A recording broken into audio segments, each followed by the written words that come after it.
রাজ্য বিধানসভায় রাজ্য বাজেট পেশ করলেন অর্থমন্ত্রী চন্দ্রিমা ভট্টাচার্য। রাজ্য সরকারি কর্মীদের 3% ডিএ বাড়িয়েছে রাজ্য সরকার।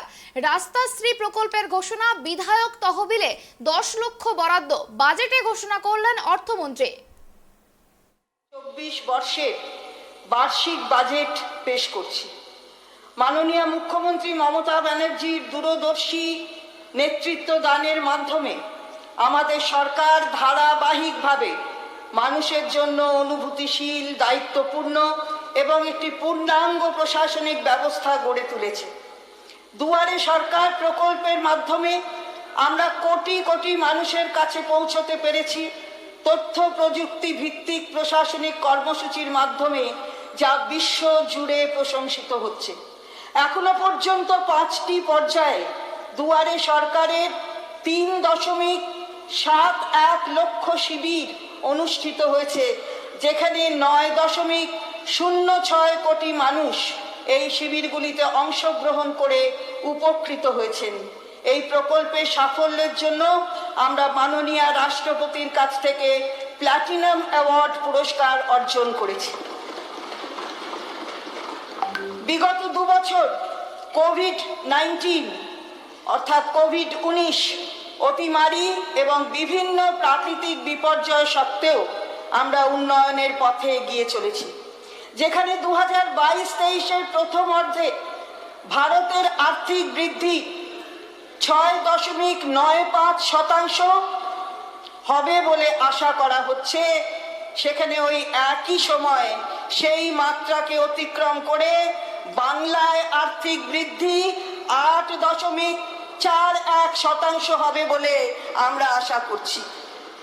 যেখানে সারা ভারতে index of industrial production manufacturing বৃদ্ধি 2022-23 সালের এপ্রিল থেকে নভেম্বর পর্যন্ত সময়কালে 5%, সেখানে ওই একই সময়ে বাংলার বৃদ্ধি 7.8%।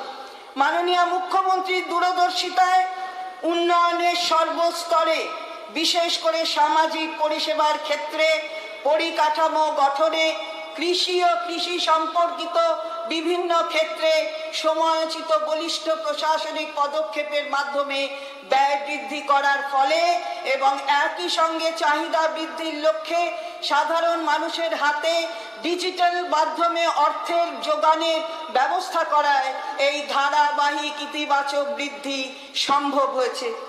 মাননীয় অধ্যক্ষ মহোদয়, মাননীয় সদস্যগণ, আপনারা জেনে খুশি হবেন যে আমরা রাজ্য স্বনির্ভর গোষ্ঠীগুলির ঋণের ক্ষেত্রে এমএসএমই সেক্টরে দক্ষতা উন্নয়নে, গ্রামীণ সড়ক নির্মাণে, গ্রামীণ আবাস নির্মাণে, সংখ্যালঘু বৃত্তি, ই গভর্নেন্স প্রভৃতি ক্ষেত্রে শীর্ষস্থান অক্ষুণ্ণ রেখেছে।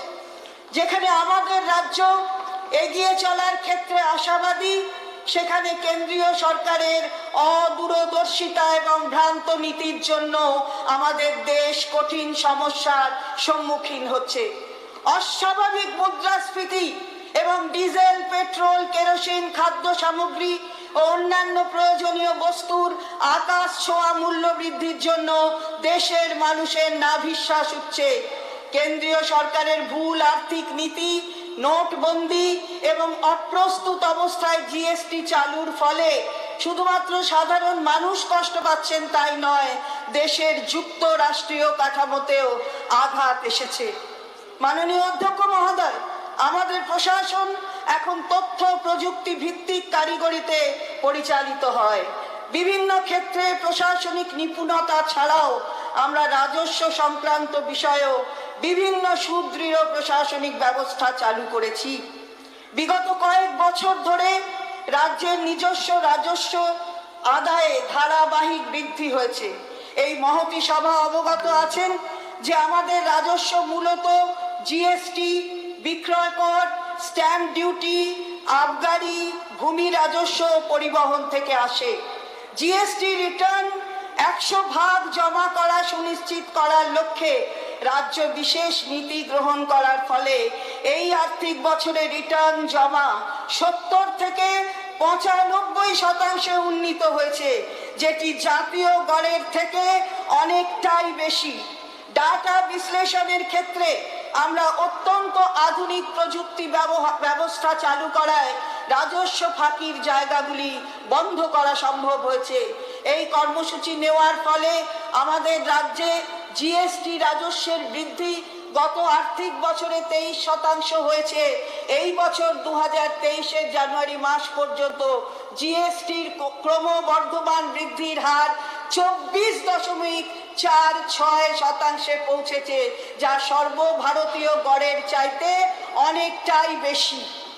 মাননীয় সদস্যগণ, গত বছরে বাজেট বিবৃতিতে আমি এই মহান সদনে জিএসটি ক্ষতিপূরণের সময়সীমা 2022-এর জুন মাসের পর আরও 3 থেকে 5 বছর বাড়াতে অনুরোধ করেছিলাম, কিন্তু সেই অনুরোধ কেন্দ্রের কর্ণগোচর হয়নি।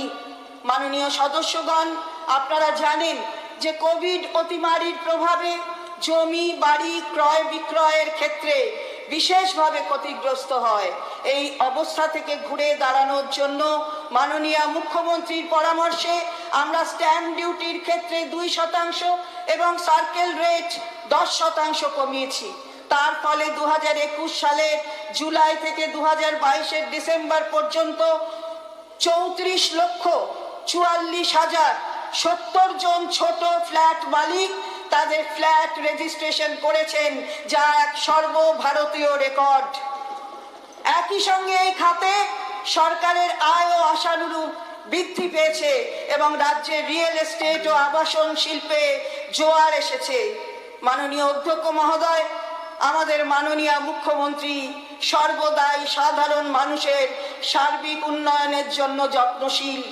আমাদের সরকারের সব স্কিম এবং প্রকল্পগুলি সর্বদাই যুবশ্রেণী, মহিলা ও শিশু এবং তৃণমূল স্তরের দরিদ্র মানুষজনের উন্নয়নের লক্ষ্যে পরিকল্পিত হয়। আমাদের উদ্ভাবনী জনকল্যাণমূলক প্রকল্প যেমন লক্ষ্মীর ভাণ্ডার, কন্যাশ্রী, রূপশ্রী, স্বাস্থ্যসাথী, সবুজ সাথী, Shikshashree, Sabujshree, Aikyashree, student credit card প্রভৃতি স্কিমগুলি জাতীয় স্তরে ও বিশ্ব জুড়ে প্রশংসিত হয়েছে। কেন্দ্রীয় সরকার সম্প্রতি 5ম শ্রেণী থেকে 8ম শ্রেণীর অনগ্রসর ওবিসি ছাত্রছাত্রীদের বৃত্তি তুলে নিয়েছে। আমাদের সরকার এই সব ছাত্রছাত্রীদের কথা চিন্তা করে অনগ্রসর ওবিসি ছাত্রছাত্রীদের জন্য মেধাশ্রী নামে ছাত্র বৃত্তির ঘোষণা করেছে, যেখানে প্রতিটি ওবিসি ছাত্রছাত্রী বছরে 800 টাকা করে বৃত্তি পাবে।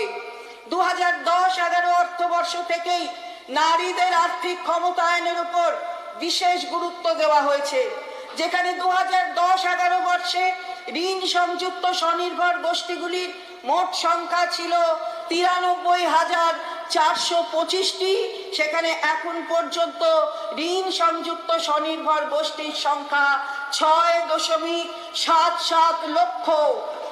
স্বনির্ভর গোষ্ঠীগুলিকে ঋণ সংযুক্ত করার ক্ষেত্রে আমাদের রাজ্য ভারতে 1 নম্বর। স্বনির্ভর গোষ্ঠীগুলিকে 2011-12 সালে ঋণ হিসাবে দেওয়া হয়েছিল 553 কোটি টাকা। এই অর্থবর্ষে স্বনির্ভর গোষ্ঠীগুলিকে ঋণ হিসাবে দেওয়া হয়েছে 13,660 কোটি টাকা। অর্থাৎ ঋণ হিসাবে দেওয়ার টাকার পরিমাণ 25 গুণ বৃদ্ধি পেয়েছে, যা সর্বভারতীয় ক্ষেত্রে এক রেকর্ড সৃষ্টি করেছে।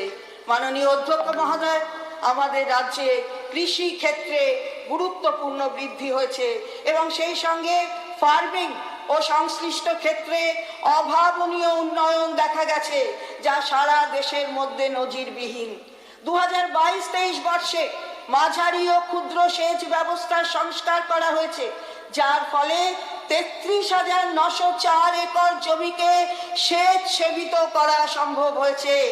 কৃষিক্ষেত্রে আধুনিক প্রযুক্তির ব্যবহার, কৃষক বন্ধু নতুন এবং কৃষক বন্ধু মৃত্যুজনিত সাহায্যের মতো সামাজিক সুরক্ষামূলক ব্যবস্থা গ্রহণ করা হয়েছে। এছাড়াও প্রাকৃতিক বিপর্যয়ে ক্ষতিগ্রস্ত, অন্যান্য কারণে ক্ষতিগ্রস্ত কৃষকদের সময় মতো সহায়তা দানের জন্য বাংলা শস্য বীমা চালু করা হয়েছে, যার ফলে কৃষিজ উৎপাদনে জোয়ার এসেছে।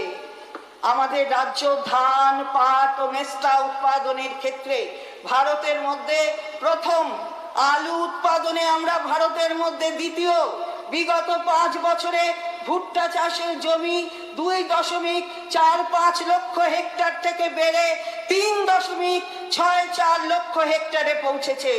অনুরূপভাবে ডালের চাষযোগ্য জমি 4.43 লক্ষ হেক্টর থেকে বেড়ে 4.81 লক্ষ হেক্টর হয়েছে এবং তৈল বীজ উৎপাদনের চাষযোগ্য জমির পরিমাণ 9.26 লক্ষ হেক্টর থেকে বেড়ে 9.53 লক্ষ হেক্টর হয়েছে। বুধবার রাজ্য বিধানসভায় বাজেট পেশ করলেন অর্থমন্ত্রী চন্দ্রিমা ভট্টাচার্য এবং এই বাজেটের মধ্যে সবথেকে গুরুত্বপূর্ণ বিষয়গুলি হলো রাজ্য সরকারি কর্মীদের ডিএ বৃদ্ধি, স্ট্যাম্প ডিউটিতে ছাড়, ভোটের প্রাক্কালে রাজ্যে রাস্তাঘাট ঢেলে সাজানো থেকে কর্মসংস্থান বৃদ্ধিতে জোর, পড়ুয়াদের বাড়তি আর্থিক সাহায্য দেওয়া থেকে 60 পেরোলেই বার্ধক্য ভাতা সরাসরি দেওয়ার প্রতিশ্রুতি, লক্ষ্মীর ভাণ্ডার থেকে স্বাস্থ্যসাথী, একাধিক রাজ্য সরকারের প্রকল্পে ঢালাও প্রতিশ্রুতি রাজ্য সরকারের বাজেটে, দেউচা পাচামি বানতলায় আরও কর্মসংস্থান, বিধায়ক তহবিলে বরাদ্দ বৃদ্ধি এবং বরাদ্দ 60 থেকে বাড়িয়ে করা হয়েছে 70 লক্ষ প্রস্তাব এবং এছাড়াও বানতলার লেদার হবে 3 লক্ষ মানুষের কর্মসংস্থান, আরও 2 লক্ষ মানুষের কাজ হবে।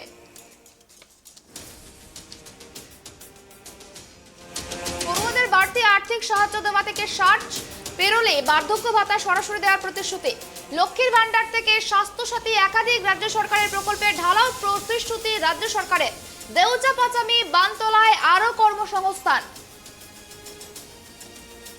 বিধায়ক তহবিলে বরাদ্দ বৃদ্ধি, বরাদ্দ 60 থেকে বাড়িয়ে 70 লক্ষ করার প্রস্তাব, বানতলায় লেদার হবে 3 লক্ষ মানুষের কর্মসংস্থান হয়েছে, আরও 2 লক্ষ মানুষের কাজ হবে।